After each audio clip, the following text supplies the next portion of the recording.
సంవత్సరాల తరబడి ఎన్ని మందులు వాడినా మీ మోకాల నొప్పులు తగ్గట్లేదా? ప్రాణ పెయిన్ క్లినిక్ లో అత్యాధునిక చికిత్స. ఆంధ్రప్రదేశ్ లో ఎన్నికల నామినేషన్లకు గురువారం చివరి రోజు కావడంతో చాలా మంది నేతలు నామినేషన్ వేస్తున్నారు. సీఎం వైఎస్ జగన్ నామినేషన్ దాఖలు చేయనున్నారు.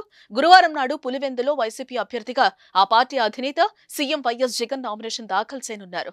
ఉదయం 11:25 నుంచి 11:45 లోపు ఆర్టీఓ కార్యాలయంలో ఆర్ఓకు నామినేషన్ అందజేయనున్నారు జగన్.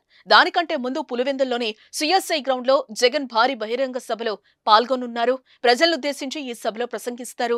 మరోవైపు పులివెందుల్లోనే జై భీం పార్టీ అభ్యర్థిగా దస్తగిరి నామినేషన్ దాఖలు చేయనున్నారు.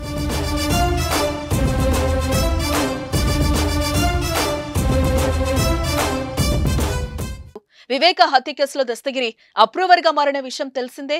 ఈ దస్తగిరి ఇప్పుడు జగన్ కు వ్యతిరేకంగా పోటీకి రెడీ అయ్యారు.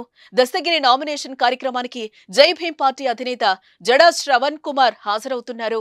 జగన్ నామినేషన్ కార్యక్రమం ఉండడంతో దస్తగిరికి ఉదయం అనుమతి నిరాకరించారు పోలీసులు.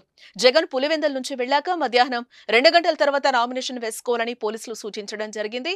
అయితే దస్తగిరి ఎన్నికల్లో పోటీకి దిగడం సంచలనంగా మారింది. ఇప్పుడు పులివెందుల్లో జగన్ తో ఢీకొనడం అంటే సామాన్య విషయమేమీ కాదు. అలాంటిది జగన్ పై పోటీ చేస్తూ జగన్ నామినేషన్ వేసే రోజే దస్తగిరి నామినేషన్ కు వెళ్లడం కూడా ప్రాధాన్యం సంతరించుకుంది. ఇదే క్రమంలో దస్తగిరికి పోలీసులు భారీ భద్రతనైతే ఏర్పాటు చేస్తున్నారు.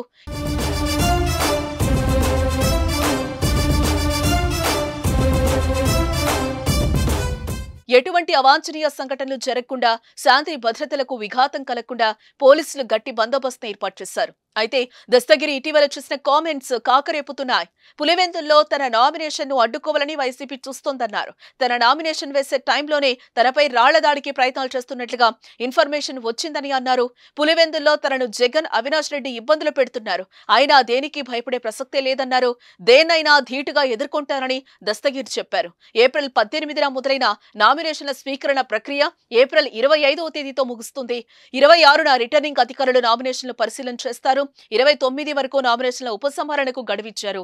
మే 13వ తేదీన ఉదయం 7 గంటల నుంచి సాయంత్రం 6 గంటల వరకు పోలింగ్ జరుగుతుంది. జూన్ 4న ఓట్ల లెక్కింపు, ఫలితాలు వెల్లడిస్తారు.